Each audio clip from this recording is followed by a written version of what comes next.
Good afternoon.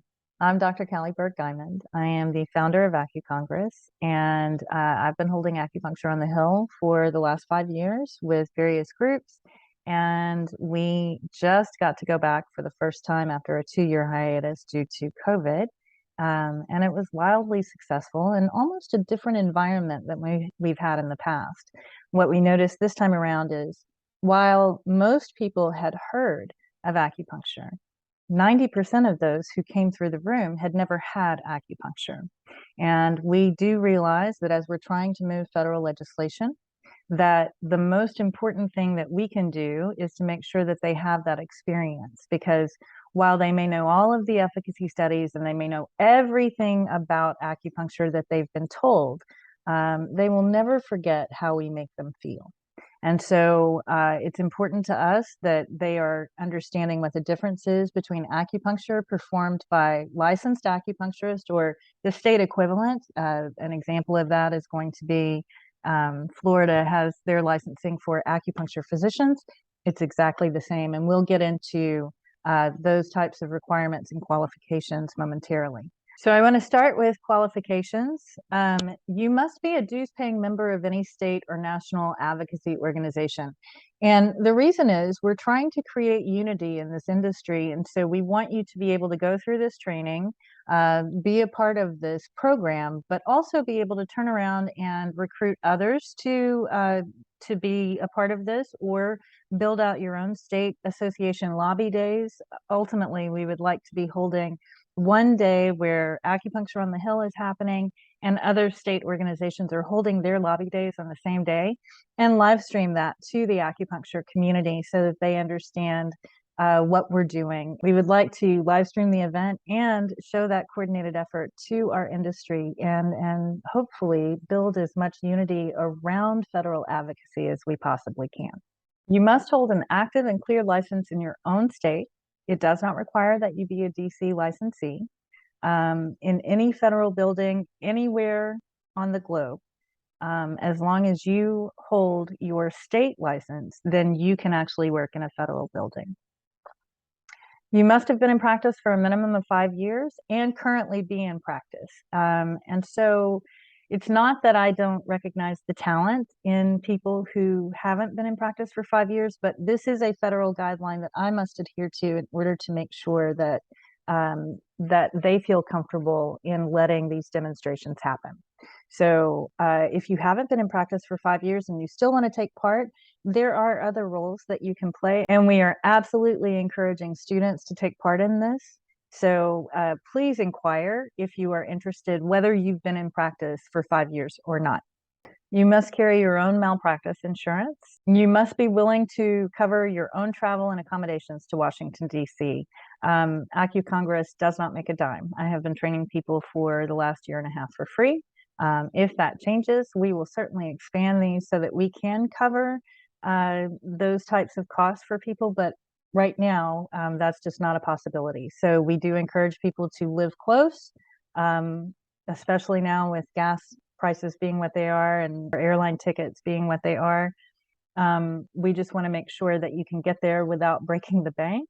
And please know that we're going to hold these, like I said, either monthly or quarterly. And so if you can't make it this time, there might be an opportunity for you at a later time. You must be vaccinated and be willing to wear all PPE during AOTH demonstrations. This is non-negotiable. I recognize that vaccine mandates are very, very divisive in our field. However, this is not your playground. This is a federal environment, and that is what's required, and that is non-negotiable. I have a note here that says practitioners who meet all requirements may apply for the interview process during AOTH training. So most of these were supposed to be live. We failed to do that today because I had technical difficulties, but moving forward, there will be live sessions. However, you don't have to be there. I know how busy everybody is. And so we want to make sure that anybody who wants to take part and is qualified to do so can. There will be a competency exam at the end of this. And so if you watch recorded sessions and you can pass those competency exam, then you are absolutely allowed to apply for this process. There will be an interview process that will ultimately decide which teams are in the room. We won't know what our capacity is in that room until about 2 weeks out. I'll continue to push for every day to find out if I have more information, but for the time being, it really just comes down to meeting the qualifications, making sure you adhere to ethical requirements. You must apply, and we'll have those applications ready. You must take a competency exam, and you must go through an interview process to make sure that you are the right person for the teams that we have. We do have a limited number of practitioners that can be in the room, but once again, I don't know what that's going to be until about 2 weeks out. So if you don't get chosen this time, there will be plenty of opportunities for you to do this. Okay, so requirements. You must be willing to complete all required Accuvist-related activities in Goose Chase. So we'll go over this in detail. Fortunately, there's only 3 that you really need to adhere to, and most of those are going to help you not just be in this room and handle what you need to that day, but also be an active Accuvist for your profession. So if you are unable to complete these by September 1st, you can still go through the training, but you will not be allowed in the room. You must attend all AOTH training sessions, just like I said before. These will be recorded, so it's not imperative that you attend a live event, but you do need to attend all 3. Today is federal guidelines. Next week is going to be treatment protocols and guidelines. And the last day, the 28th, is going to be day of guidelines, which will fill you in on how to proceed getting into the building, what you have to engage in while you're there, and any rules or protocols that apply to that day. You must sign all ethical waivers and liability release forms to enter the room. Anybody who goes through the training, doesn't sign the waivers, will not be in that room.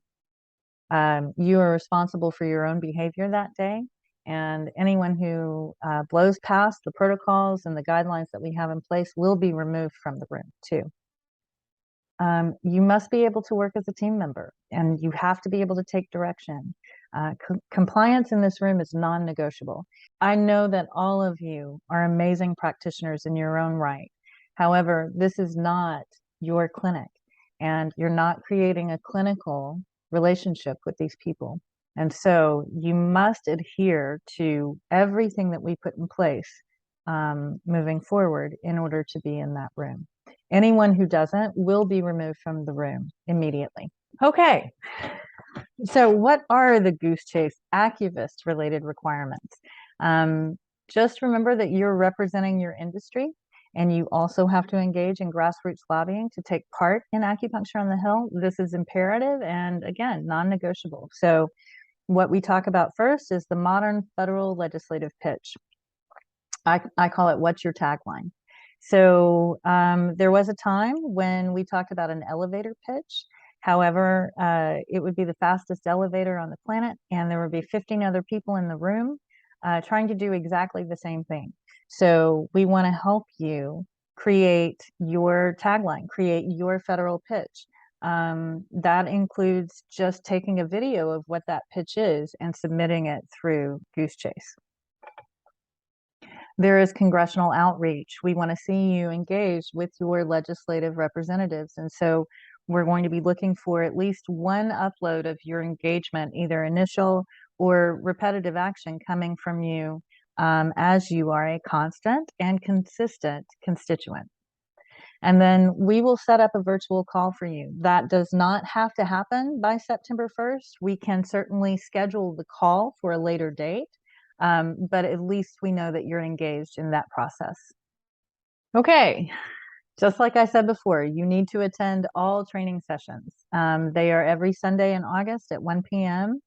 To everyone who tried to attend today, thank you for your patience. I did figure the technical difficulties out, and we will definitely be moving forward with live sessions, especially next week when we go over treatment protocols. So we encourage all of you to be there.